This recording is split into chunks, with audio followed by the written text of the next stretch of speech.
Delighted to have with me today Professor Tera Hunter. She is a scholar of U.S. history with specializations in African Americans, gender, labor, and the South.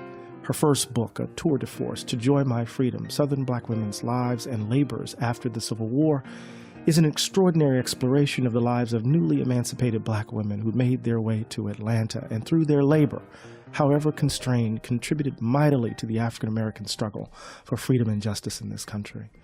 That book received several prizes, including the H.L. Mitchell Award from the Southern Historical Association, the Letitia Brown Memorial Book Prize from the Association of Black Women's Historians, and the Book of the Year Award from the International Labor History Association. But today we are excited about her latest book, Bound in Wedlock, Slave and Free Black Marriage in the 19th Century, the first comprehensive history of African American marriage in 19th century America. Welcome, Professor Hunter. Thank you, Professor Glatt. So talk to me a bit about how you came to write on this subject. I mean, this is huge. It's an amazing book. So talk to me about how you came. Well, it was actually when I was doing research on my first book. I was very interested in the Reconstruction period, and I noticed that there were a number of archival records from the Freedmen's Bureau that were quite evocative about the intimate relationships of African Americans. And at that time, I didn't feel like the literature had fully captured the sentiments that I was reading about. And in my own book, I wasn't able to really fully explore those issues. I mean, I did address them to some degree. And so I started in the Reconstruction period and wanting to really understand those records and realized that I had to really look at the entire 19th century to really reckon with what was happening after slavery ended. So I needed to go backwards into slavery to understand what was happening in the Reconstruction period, and then also go forward towards the end of the 19th century. So part of it was a desire to really capture that intimacy. But also, I was interested in some of the current debates about Black marriage in the 20th century and the early 21st century, the late 20th century and the early 21st century, in terms of liberal and conservative commentators making arguments or making assumptions about how present-day Black marriage is basically a product of slavery. And so I was quite interested in sort of looking at some of those assumptions and really challenging those assumptions, which often are not based on historical research, and wanting to go back and look at slavery and look at the ways in which what happened under slavery was completely separate from the things that are happening in the 21st century. So talk to me a little bit about the archive. I mean, it's huge. You move from the law. Obviously, you're working in slave narratives. We get these extraordinary accounts of marriages under the conditions of slavery, marriages after slavery.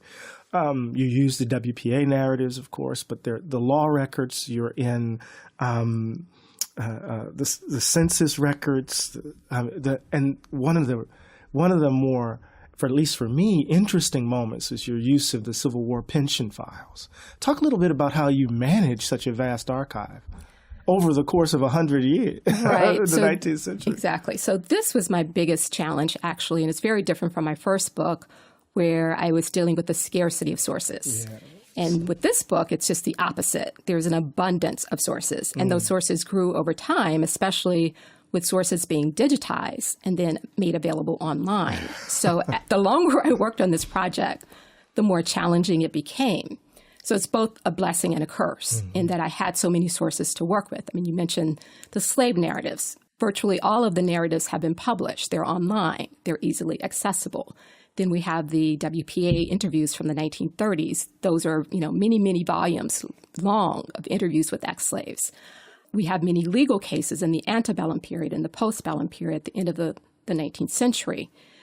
And you mentioned the pension files.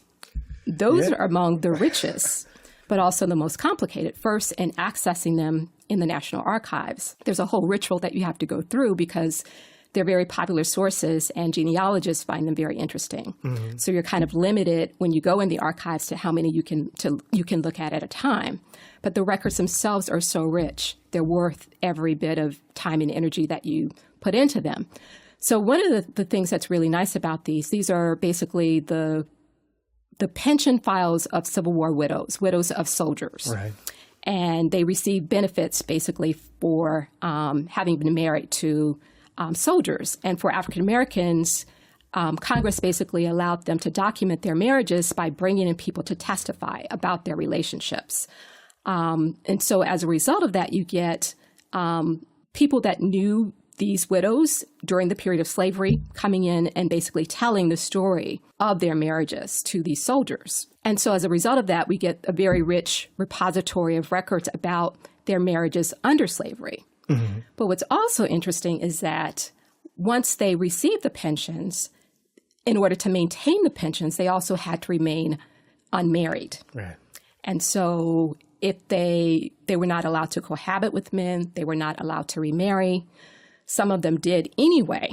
And often as a result of investigators poking around, friends and enemies being willing to talk, that generated yet more documentation. And so as a result, what's great about the pension files is you can have a history of these women's lives over that basically would span from the slavery period into the late 19th century, mm-hmm. into the early 20th century. And you can see the ways in which they're trying to negotiate their relationships even once the war is over, once the Civil War is over. But I can just imagine how difficult sifting through all of that information. I mean, the stories are amazing.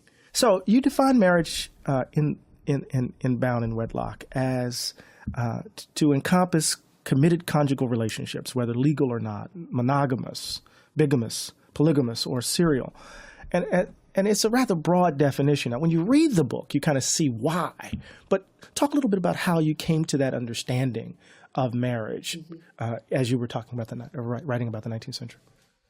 Well, trying to actually define it succinctly was very difficult because I felt like that's what the book was about. That's, one of the core things the book was trying to wrestle with is what was marriage under slavery? What was it, after slavery ended? And so it took a while for me actually to be able to come up with that seemingly neat definition, right. But it's also very broad, as you said. But I think at the core, what I was trying to do is to figure out what did marriage mean to African Americans? How did they define it? And as a result of that, we have a very capacious definition of what it meant, because it doesn't fit the standard norm of the way in which marriage is usually defined, because of the ways in which they were not allowed to basically have all the privileges of heterosexual marriage. And so as a result of that, we get marriage having these various tentacles being defined in these various ways.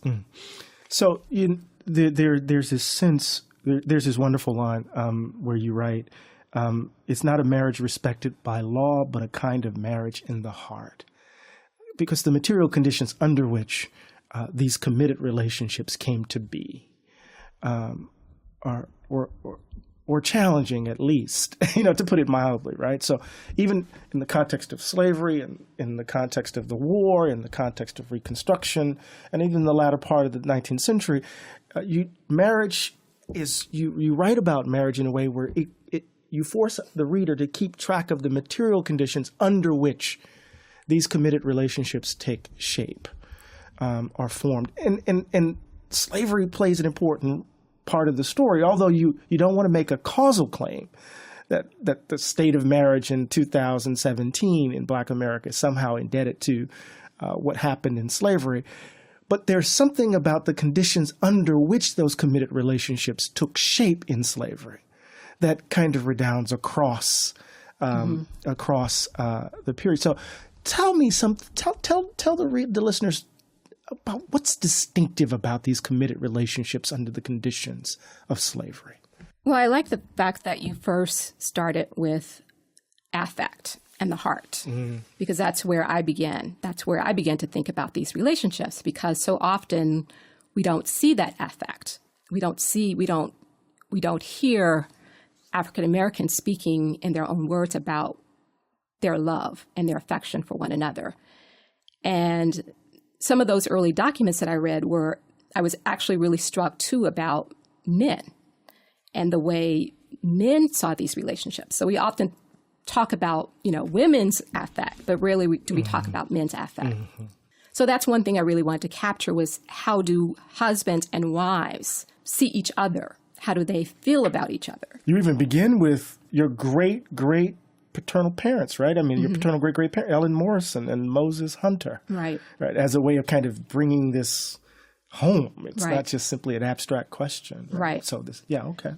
Yeah. So that my great-great-grandparents' marriage, obviously I did not know them, but they served as inspiration. Having their marriage certificate, on my bulletin board, and also having more and more access to my family history through our family historian, who's not me, actually. It's my dad's cousin, Bruce Hunter. I have to always give him credit. All these historians. Retired engineer.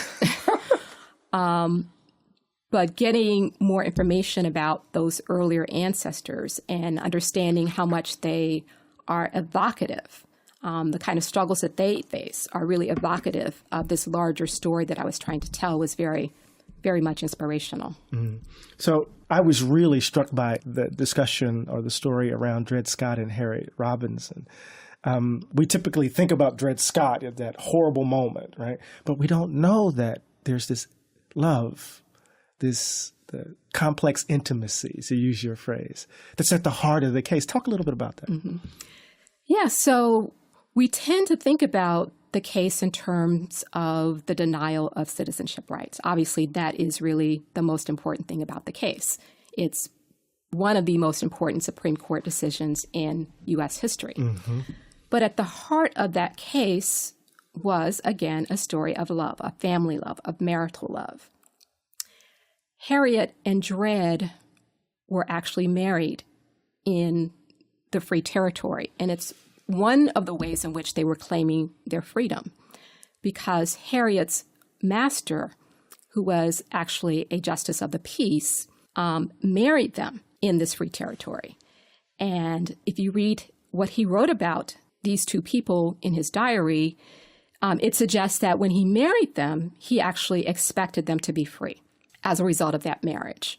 And so the defense used that argument before the courts that one reason why they could claim their freedom is because Harriet's master had essentially freed them by marriage, in part because it's hard for people at this time to really conceptualize marriage and slavery coexisting. So the dissenting justice in the case, Benjamin Curtis, took up this argument in his dissent and said essentially that Harriet and Dred were free in part because of the fact that they had been married in a free territory. They had also lived as a free married couple. They were listed in the census. Dred was listed as a head of household. You cannot be a head of household as an enslaved person. So the fact that they were living their lives independently as free people and as a married couple was an important part of the dissenting argument, which obviously did not win the day. Right. But I think it's really important that we remember that. And so what that tells us is that family and marriage were often at the heart of many of the stories about the struggles over rights, over citizenship rights, over just basic human rights. Yes, and I get this sense when I read the book that marriage is, it's important to talk about the institution of marriage and the ways in which enslaved people and those who are freed and those who are bearers of the legacy of those who come out of those conditions, how they've constituted intimate relationships, committed relationships. There's that, but marriage also becomes this kind of point of entry to talk about their status within the country, to talk about a contract, to talk about a range of the violences of the institution of slavery, the complications, the complexities of the material conditions under which they try to forge a life, in some ways, and how domesticity, right, becomes a pathway in interesting sorts of ways to a certain understanding of freedom, right?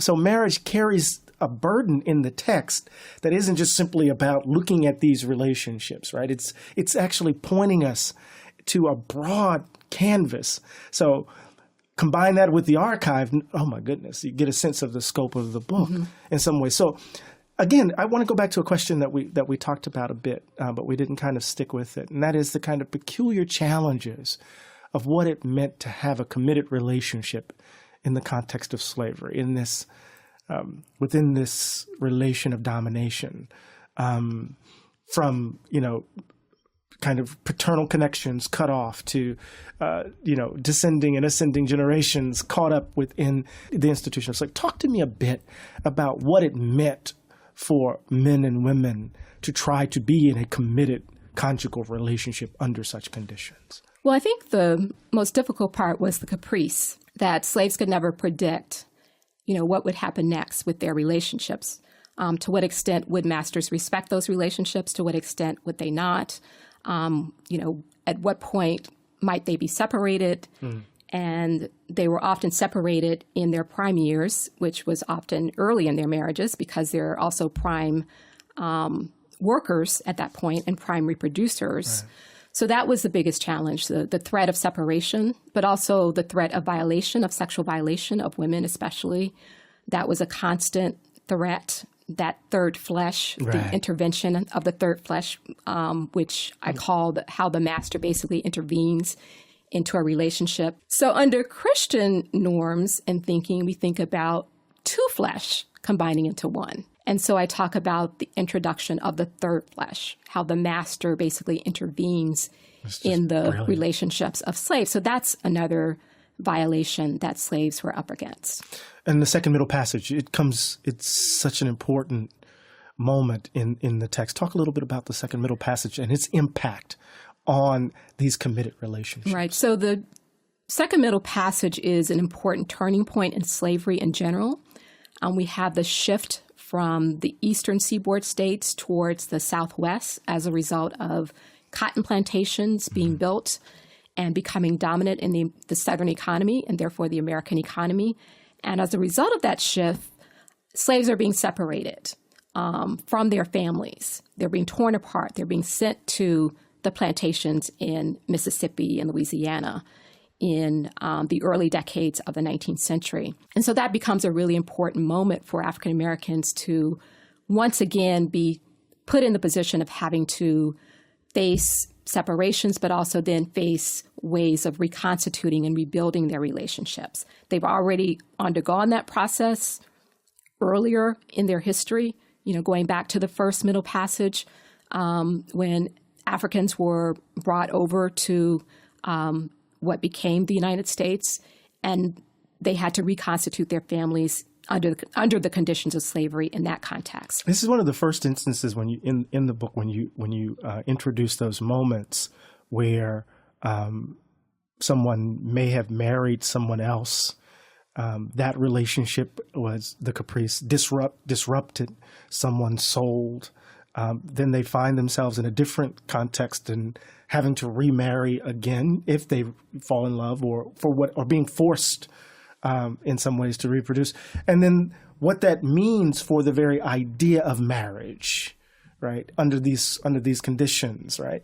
And this takes on a different kind of resonance post-emancipation, right, where folks bump into former wives that they haven't really divorced and what that means legally, right? But the interesting thing about slavery is that none of this is legally binding, right? Mm-hmm. So I mean, it's just part of the complexity of marriage under these conditions that you're trying to get at. Yeah.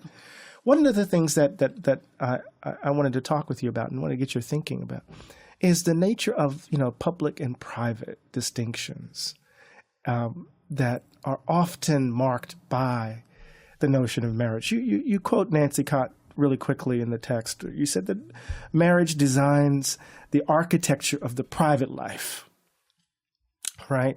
But it also assumed the characteristics, as you write, of a public institution regulated by local communities in the state. But one of the things that we see in your account is that the notion of the private, right, in the context of slavery and even in the context of post-emancipation, that the notion of the private for these Black folk is always under constraint, always limited. Talk a little bit about that. Right. So that's another big challenge because these relationships are never left to their own devices. Right. They're always under scrutiny. They're always under surveillance to some degree. So that's one of the struggles that African Americans are faced with during slavery, but then after slavery ends, it's one of the things that they're really fighting for, is to be able to cordon off their family space and keep it separate from their workspace to the degree that that's possible, or at least to have it separate from the direction and the command of the landowners post-slavery. So there's always that tension for African Americans. And to go back to the question of the public nature of marriage, I mean, you mentioned earlier the importance of marriage in terms of citizenship and in terms of what it means to have a contract.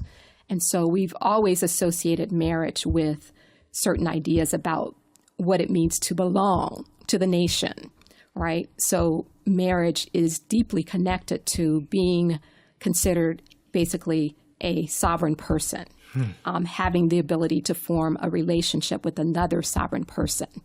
And so that's one way in which African Americans were always sort of fighting for marriage and at the same time fighting for freedom at the same time.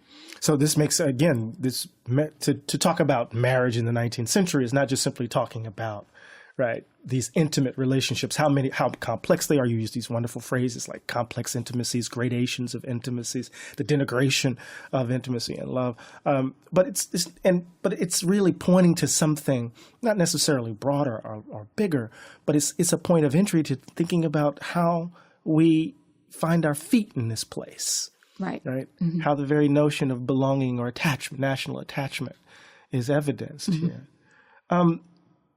So there's this sense of what happens with the Civil War. So we have slavery, and then we have the Civil War.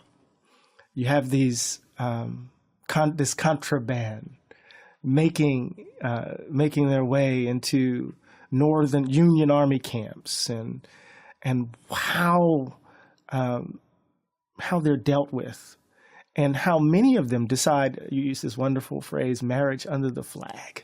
Talk a little bit about, because there are these different moments, right? There's slavery, there's the war, there's Reconstruction, then, there's post-Reconstruction, there's the nadir. What happens to Black marriage in the context of the war? So we have another important turning point in the history of marriage and the history of African Americans more generally. What the Civil War does is it opens up this new possibility for African Americans to basically reformulate their relationships as they're running away, as they're seeking freedom, as they're also asserting themselves in the war and trying to turn the war into a war for their own liberation. And in the process of doing that, they make themselves available. They make themselves known to the Union. So they start to run away to help the Union, to aid the Union side of the Civil War. And as a result of that, the federal government creates these contraband camps. Mm-hmm. And so that becomes an important venue for them to start to reformulate their relationships. The federal government gets involved for the very first time in marriage policy by encouraging and sometimes even coercing African Americans to remarry under basically federal authority. So you have Christian missionaries working in concert with Army officials and other agents of the federal government, encouraging African Americans to basically use the opportunity under federal authority to remarry if they've already been married under slavery times or marry for the first time.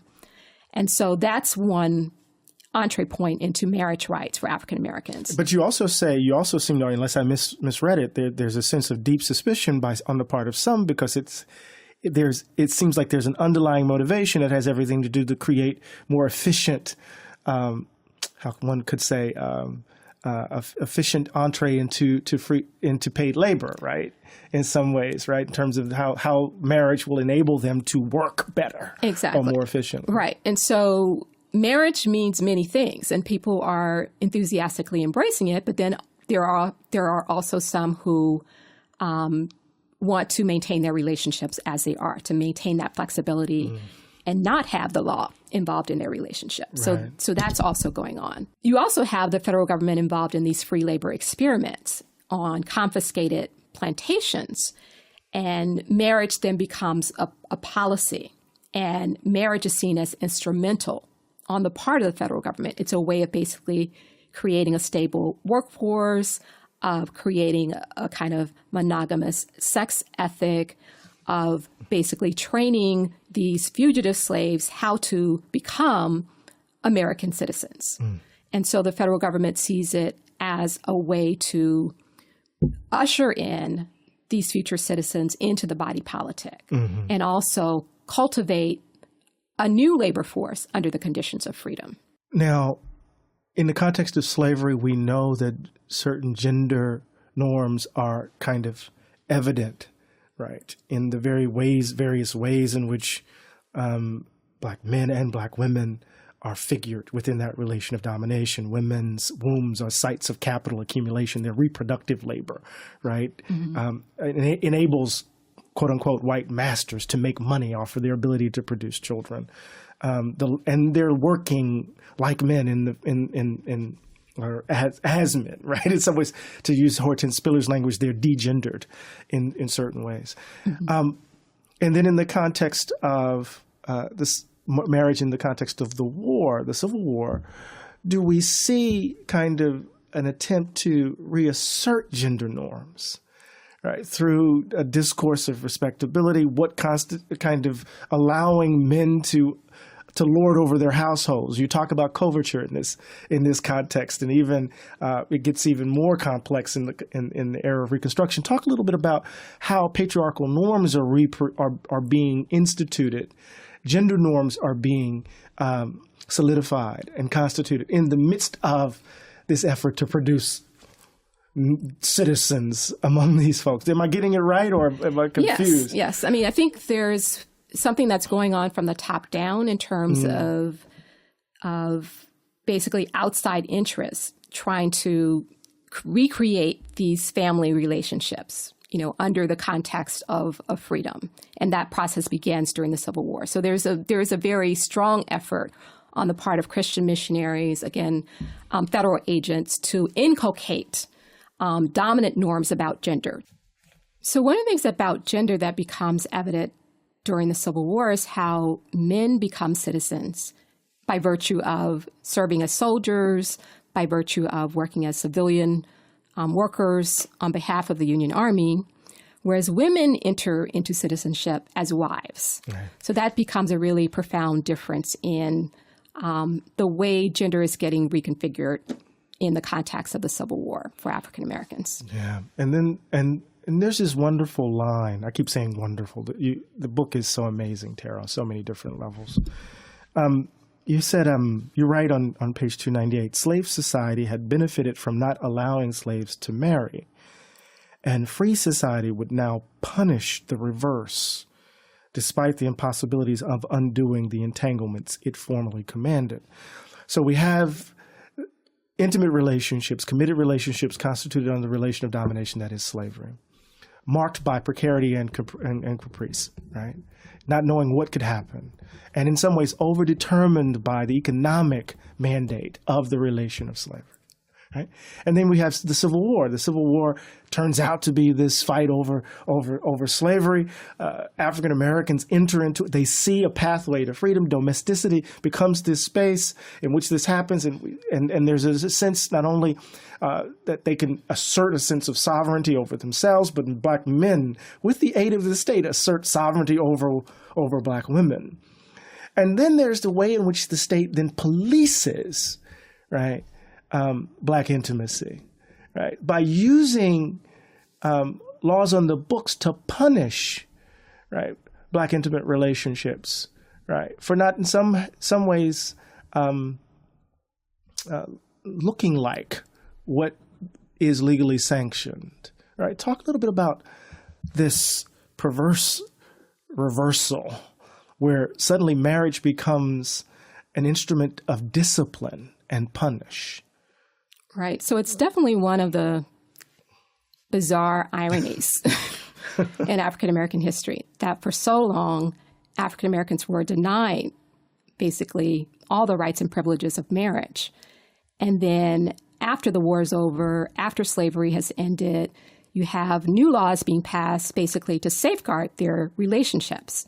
But it comes with additional burdens because they're often penalized. They often find themselves in very odd positions where they had a sense of hope about what marriage could bring them, as free people. And yet marriage is often used as a tool of surveillance, as a tool of repression. And so in the book, for example, I talk about sharecropping, the emergence of sharecropping after the Civil War, after Reconstruction. And so you have this new system of labor that's put in place.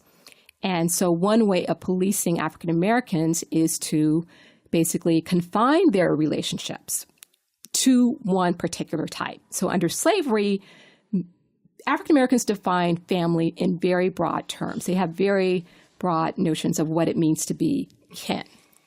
Once slavery is over, there's a huge effort on the part of outsiders to narrow the definition of what family should mean and to focus it on the nuclear family structure. And so that's one way in which African Americans under the sharecropping system are burdened, because suddenly those extended bonds that they've relied on for survival are no longer appreciated because they're being excluded. There are laws that are being passed in some states that basically define a laboring unit as a male head of household, a wife, and children. Wow. And so what happens is that other family members are then being left out, and single women with children are being left out. And so you have the migration of some of those individuals into cities. They're going to cities as single women, if they're widowed, if they've never married, to find work because they can't find as much work in this new plantation agricultural system. I mean, it's one of the beauties of the book that you're constantly keeping track of the material conditions under which the institution of marriage takes shape, how it takes shape, right? And you want to insist that attention to those conditions, right, matter for how we account for the prevalence or not of marriage within particular communities, right?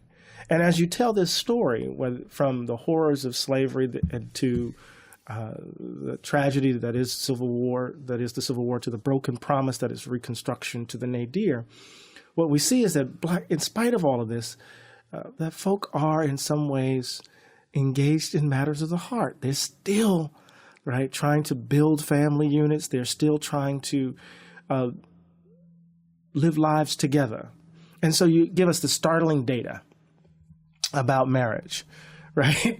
That it's not, that the data isn't so clear that Black folk aren't getting married at the same rate as white people. I mean, talk a little bit about the data around marriage in the 19th century, because in some ways it disrupts certain kinds of stereotypes, and it also serves as the ground for your frontal challenge to Du Bois's The Negro Family. So talk a little bit about that. So what's really striking is what I try to talk about in the book is, on the one hand, the kind of harsh conditions that African Americans face, but also the resiliency with which they face those conditions. So family is really important to understanding how African Americans survived. We cannot understand how African Americans have survived for centuries of exploitation without understanding how they manage these relationships, their intimate relationships, their marriages,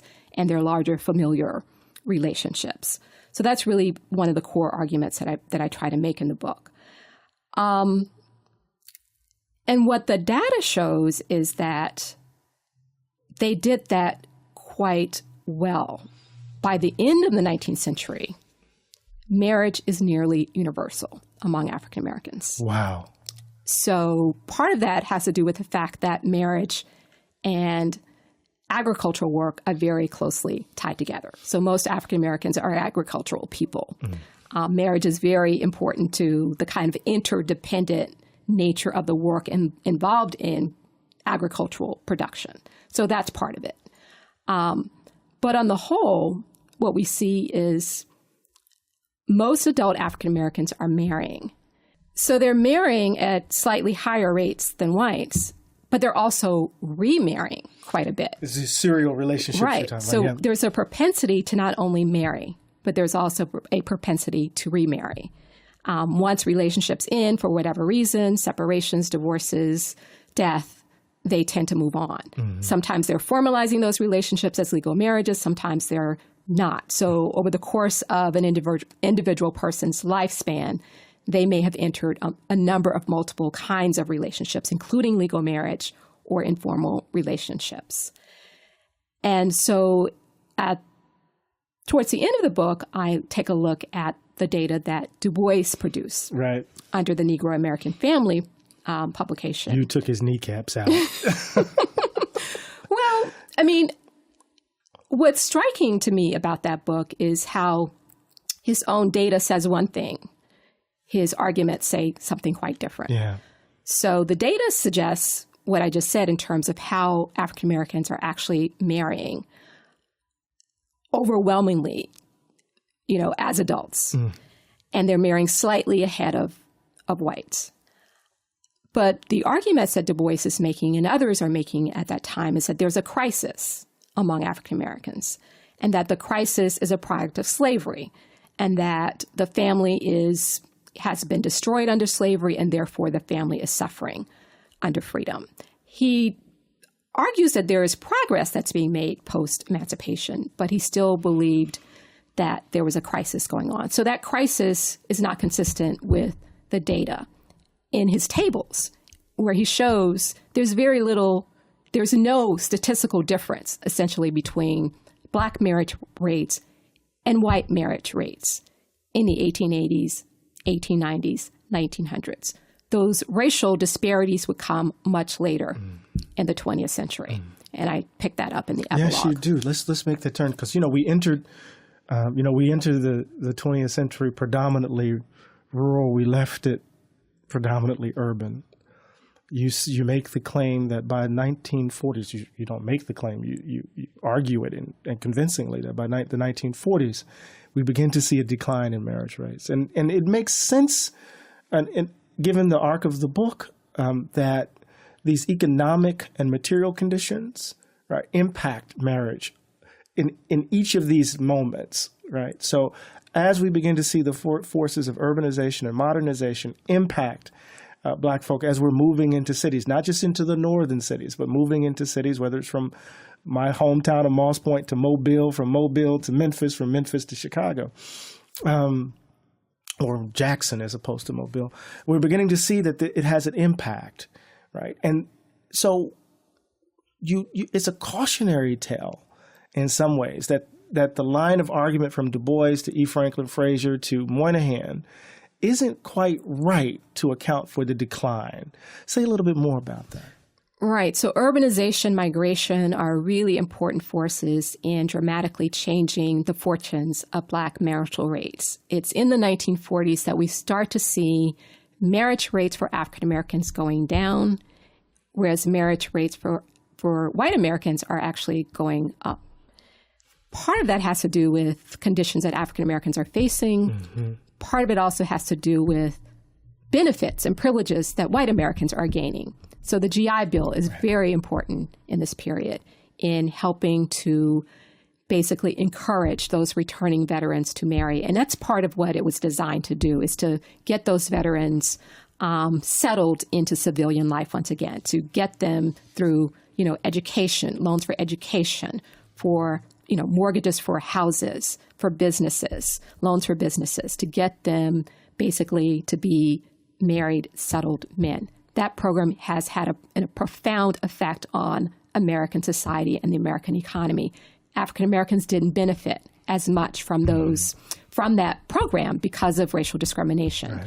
And so as a result, it bolstered the marriages of white Americans.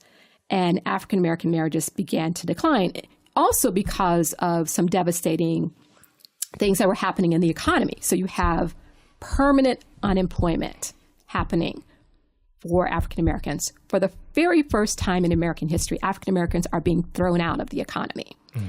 And from the 1940s thereafter, permanent unemployment increases every single decade.